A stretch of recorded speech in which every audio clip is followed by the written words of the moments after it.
What's up, guys, and welcome back to the channel. So this was supposed to be, I'm pretty sure, war number 9. I'm pretty sure. Um, let me just go and double check. Oh no, this is actually supposed to be war number 10. But because of a bug, which is the high ground bug, they decided to cancel out this war and the wars following from season 30. So season 9 was the last war of the season. So this war at the time, we didn't know what was going on. I didn't know what was going on with the high ground tactic or anything like that. So I'm just playing this war like any other war, playing this very carefully, not trying to get as many deaths as possible. I'm trying to get little to no deaths as possible. I'm trying to get maximum two deaths, maybe 3, you know? But you know what, this war didn't count. So as you can see, I went on this biohazard and also hazard shift path. Ghost destroys this path. I should actually be playing this path a lot more, but there's a lot of hard defenders on this path. Next we got a Gambit. We're gonna be using Ghost here. I don't know why Gambit's on this node. Honestly, I would have put Arceus, Nova, Iron Man Infinity War. Who else has great power gain?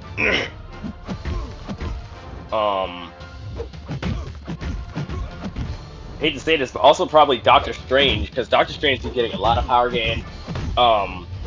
You know, if you don't play against him right, pretty tricky. I know Doctor Strange is tricky to some people, because of his power gain. You don't know what's gonna happen. Oh, also Hyperion's really good for this node as well. So I don't understand why Gambit's here, but the backup recovery, it's not it. But as you can see, we are rinsing this Gambit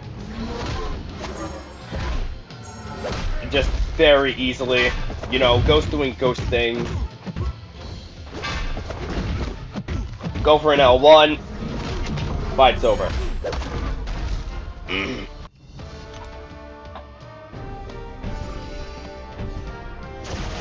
Now, I think I wanted to go and say is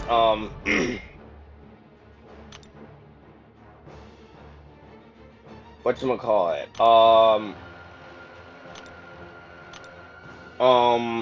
About the Cavalier EQ. The Cavalier EQ was not fun at all. I've done it, and it's not fun. I'm not gonna 100% it. It's just very boring, and I think Kabam needs to go and change it. It is not fun at all, and it needs to be changed.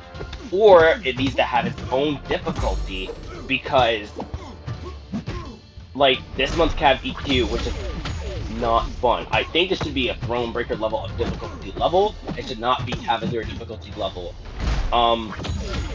And if they're going to be doing this a little bit more, then they need to go and have a beta test for it in order for people to go be like, okay, yeah, this is Throne Breaker level, or this is Cavalier level. Not just bringing it out there, like right on the plate on the EQ and be like, okay, here you guys go, Cavalier difficulty. It is not right, to say the least, and a lot of people are not having it with Kabam at this point. There's even a poll saying, how do you guys feel about the Cavalier EQ? And if I look at it right now, the last time I've seen it, not a lot of people like it. Literally, like, the percentage rate is 6% love it, indifferent is 13%, hate it is 68%, and haven't done it is 11%. And I just feel that Kabam did this so wrong, and changes need to be made. Even if there's a little beta, a small beta test for it, it doesn't matter. At least the community's in it and able to go and tell Kabam, okay, these changes need to be made. You know, like with the 7.4 beta and the rest of the betas to come with it. More thoughts are going to be dropped in a later video, either my next video, my rank up video, or whatchamacallit, or in its own personal video. But that's what I think about it right now. I tried to go in parry, but the input dropped. But not input dropped. It was just a late. It was just a late parry. I tried to dex that, but the input dropped. There we go. So I lost the Korg, which is fine. I was like, okay, that's fine. One death of the warrior. This is fine. This is fine. So I'm healing up Falcon.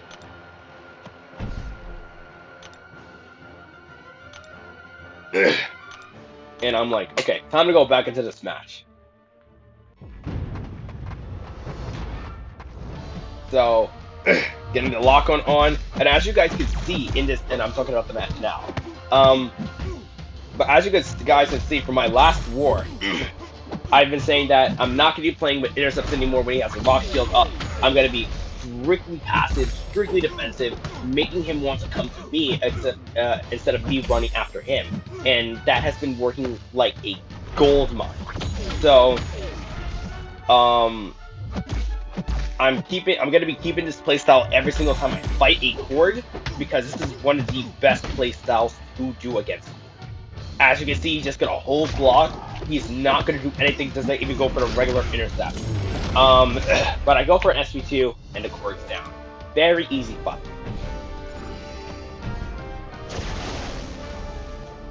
Now, we have a Guardian, and I don't know why the heck Guardian's on here. I feel like, whatchamacallit, MODOK would have been the best option on this one.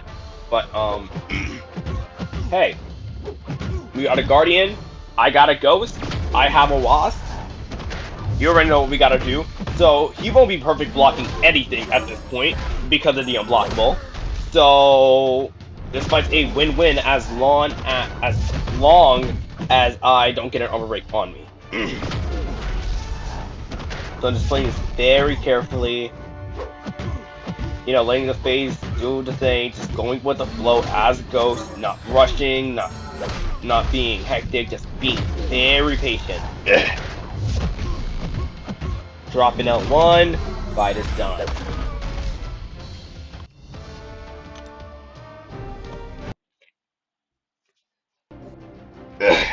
Next we got a Black Widow Clairvoyant. And I don't understand why people put Black Widow Clairvoyant on here. Heck, even I put Black Widow Clairvoyant on here. My battle group leader is saying, hey, put Black Widow Claire on there. I'm like, okay, fine. And like, the more I do this fight, the more it's like, why do I have Black Widow Claire on here as defense? There's no point to have Black Widow Claire on here as defense. Because it's just, it's not good. It's not a good defending placement. Because if you have someone like a Ghost, it's nothing. It's literally nothing. As you can literally see, it's nothing. So hopefully other people will try to change that. But fight's done. We're going for an Apocalypse over here, and also a Mole-Man.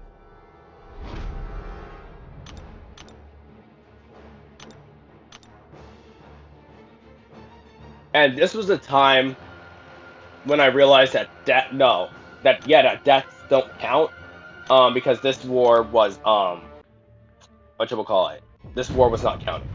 So I was like, okay, so I still want to try my best. I still want to play my best, because that's just how I want to do. So I phased through all of that, and oh my god, just phasing through all that, so satisfying. So I'm just playing this very carefully, just waiting for him to do something, and he got unblocked. And I'm over here like, okay. Got an indestructible, I'm like, okay, wait, when am I gonna go get these debuffs fall off? And I think this is a bug, because it's only supposed to happen when I have 3 debuffs. That he's supposed to have unblockable. But yet again, I did not have 3 debuffs. All I had was 2 at the time. So whenever I had 3, yeah, I could have gotten an unblockable. But when I had 2, it shouldn't have happened. So I was like, what the heck was going on? I backed down and went back in, just in case if that bug was still there. I think I also hotfixed, the game had a hotfix during this time, so I don't know if that's, if that was the hotfix, that's what the hotfix was for. And I don't want to find out. I just want to get back into this fight and just get this fight over with and done with. I don't want to deal with that bug anymore. So I have two deaths this war. So I'm like, okay, two deaths. Honestly, not bad. But I am getting a lot better with managing deaths. So I'm getting a lot better with not dying in war, which I'm very happy about. So this fight is done. God. And now we have a mole man fight.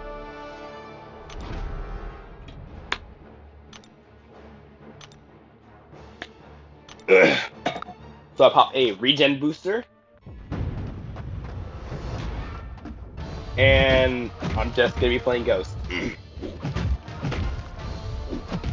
Literally, I'm just gonna be playing Ghost. I have nothing to really say here.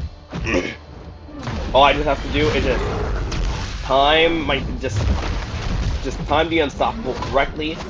He's not gonna be getting unstoppable when I hit his block, because when you know it, I'm just gonna phase through it. As you can see, I just held out for that end lag, and to go stall at the unstoppable, I went back in after that. So Ghost is a really good champion for this fight. I know you're going to be a little bit scared during this fight if you have a Ghost because of the armor break and if the AI is passive and whatnot. But there's nothing to really be afraid of, as long as you play this fight very aggressively and just know how the AI is playing. And I go for the L1. Fight is done. Very easy fight. And now, this is the Apocalypse boss that I was not assigned, and I know I was not assigned this. I was going into the mindset that I know I was not assigned this, and if I die, I'm an idiot. So I have myself max boosted. I did not have myself a tech booster. So this was a hindrance in this fight, because since I did not have this tech booster, I had to be even more careful with my special attacks and knowing when to activate it. Because I couldn't change.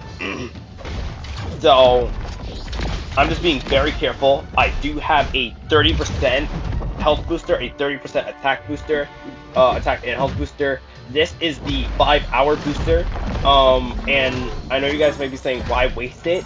And I'm saying this right now, I do not use that in war. I never use that in war. Probably in endgame alliance war, where like with alliances like for Loki and New Nation, they use that. Yeah, that's fine. But for me, I don't use that in war unless it's strictly necessary for a boss. So, and this is one of the times I'm actually doing it. So as you can see, I'm literally staying in front of the AI to go and see if he's gonna be throwing a special, and he's just not doing it. So I timed the SP2 phase, which is good. And I'm just playing this very carefully, because I know if I die here, I'm not able to play like this for a while, because when I go back into this fight, he will literally have max charges, and it will make him a lot tougher. So I have that clear intention of mind for going in for the kill. I'm talking about a full up one shot. So I'm just playing this very carefully, and I just do not want to die here.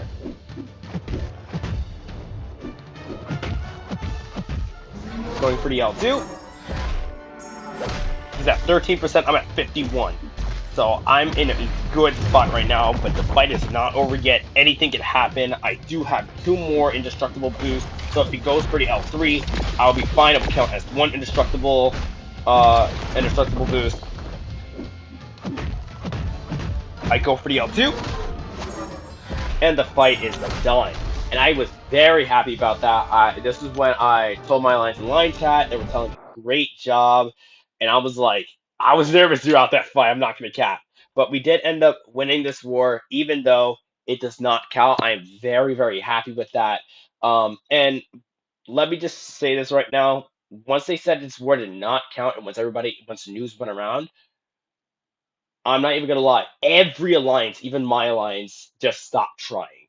Hands down, every alliance just stopped trying. And I'm not even joking. My alliance stopped trying. I stopped trying. My other alliance, not my other alliance, but the alliance that we were versing stopped trying because there was no point at trying at this anymore. There was no point because this war was not counting for the season. So every alliance stop trying. If your alliance did not stop trying, then I call that cap. I say that's cap right now because every alliance stopped trying. I'm saying that right now. So even if it's gameplay wise, because gameplay wise, I stopped trying during that apocalypse fight because if I was trying, I would have timed like if I was really really trying in that fight because usually you guys know when I'm having a good fight with apocalypse, I would dodge all his attacks. Um, when I'll try to dodge his special attacks. This time I wasn't really trying, so I wasn't trying to dodge his special attacks. I was like, okay, fine. Um, but we won the war, and I'm very, very happy about that, even though this was not part of the season. So thank you guys for watching. Take care. Have an absolutely amazing day. And once the Alliance rewards drop, we will be doing a crystal opening. So take care, guys.